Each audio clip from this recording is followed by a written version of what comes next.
Tamer Massoudin, Arab-Israeli Bedouin from the south of Israel. Just a king, a brother, a king, one of the best spokespeople of Israel we've ever had. Not that he does it officially. He's doing it out of his own love and fruition for Israel. It's amazing.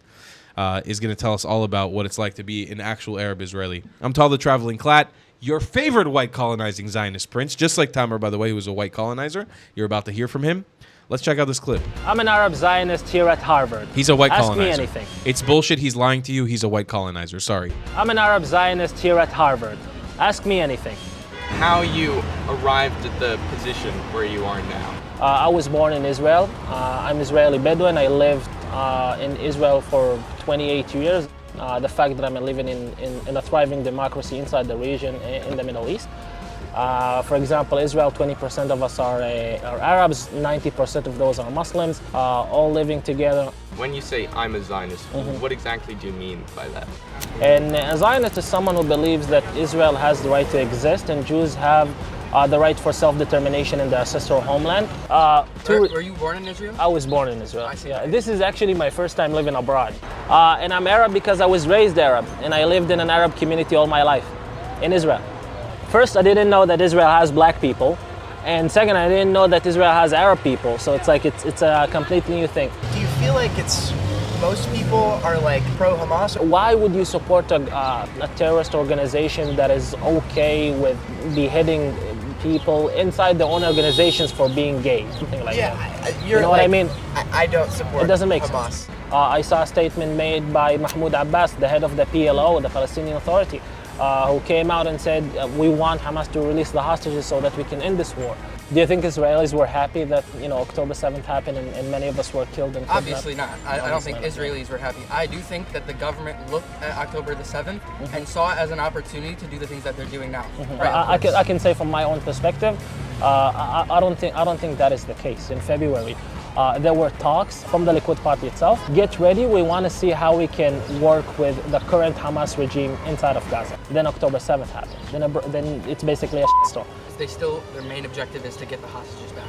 To get the hostages back, and also to make sure that Hamas is not capable of firing rockets or basically going back to its military strength prior to October 7th. Okay. I want our 59 Israeli hostages to come back home. I don't want Hamas to be a threat neither on us or the Palestinians ever again. And I really hope that maybe in the future, us and the Palestinians can sit on the table together and talk and see how we can move forward as two people if we can. We're not willing to live side by side next to Gaza, knowing that Hamas is still ruling over there and still poses a threat over our lives. I know people from my own Bedouin community who were kidnapped. I know people from my own Bedouin community who were killed. And we understand that as long as you have this jihadist government ruling over Gaza, then it would be very difficult, if not impossible, to do anything because Hamas is not interested in anything but the total eradication of the state of Israel. Did you have any negative experiences by the Israeli military in the West? I've been to the West Bank, I would say, maybe 3-4 times in my life.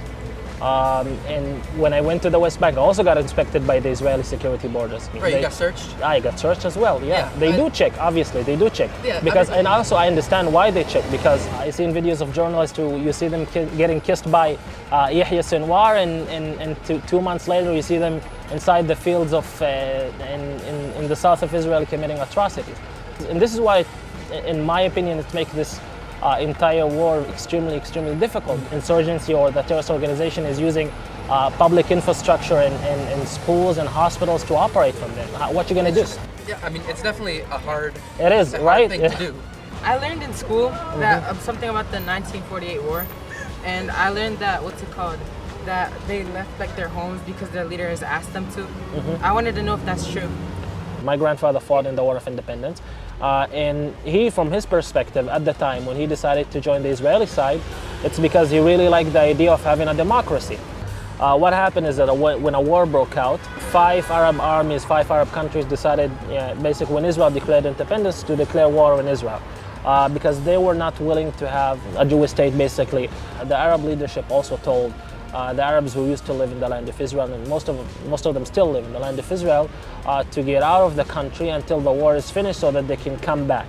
But that didn't happen. Israel won the War of Independence, and that's basically it, It feels better to know other people's perspectives about that. Thank you, man. I really hope that for the future we're gonna have some sort of normalization with Lebanon so I can visit. Inshallah. Thank you, man. Thank you.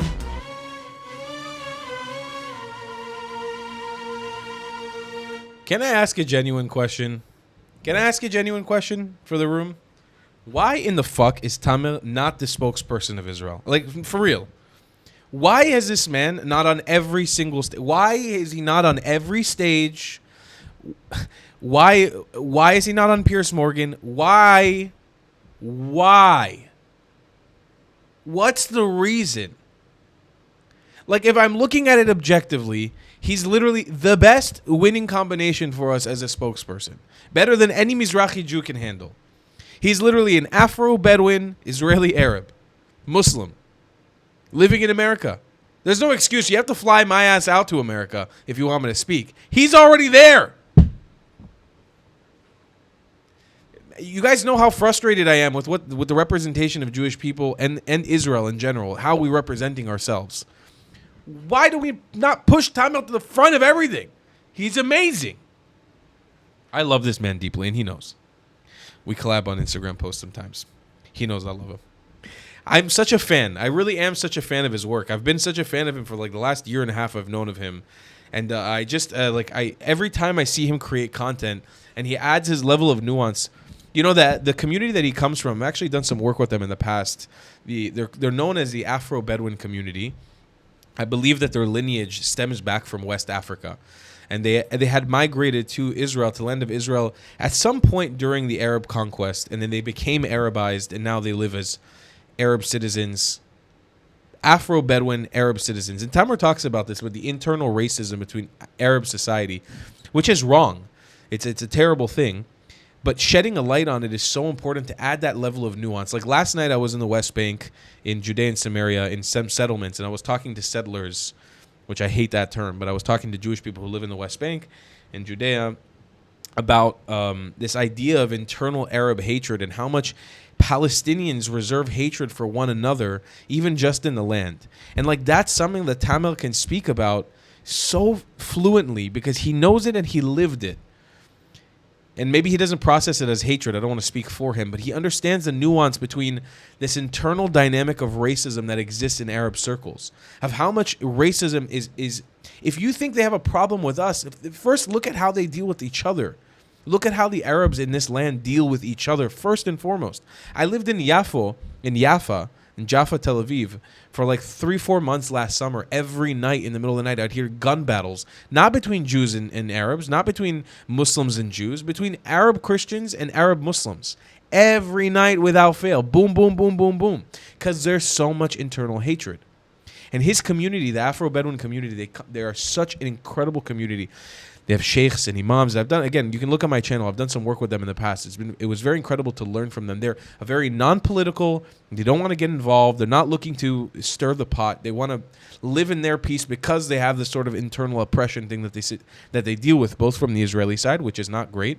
Like there is some sort of lack of care towards the Bedouin community, if you can say. I don't want to say discrimination, at least not open discrimination, but a lack of care that the Bedouin community receives. That's for sure. Everybody acknowledges it. But also they deal it from the Arab side. And it's so important to have somebody like Tamer who's able to add that nuance to this conversation. But the problem is, I think just by talking, I was able to answer that question. The reason why he's not plastered everywhere is because it's too much intelligence for the average person. They want to hear Israel good, Israel bad. They're not able to process that there's like a sort of a middle line with deep details that needs to be understood. And that's probably why he's not plastered everywhere. But he knows how much I love him. If you don't follow him already, Tamer Masoudin on Instagram, on Twitter, everywhere. He's an incredible advocate for Israel. I love the guy deeply. I'll see you guys in the next one. I love you a long time. Bye-bye. If you believe in my content and want to support me, just know your help is needed. There's a bunch of great ways to support me, being PayPal, Buy Me a Coffee, or joining my Patreon community down below. Patreon is the best way to support my channel, and you'll get a bunch of cool perks depending on what tier you join. Another great way to support me is by buying my merchandise on thetravelingclat.com. I regularly drop new merch designs like this beautiful hat or this amazing shirt, where you can support the channel and get something cool for yourself. I also have an amazing Discord community with people from all over the world. Thank you so much for your support.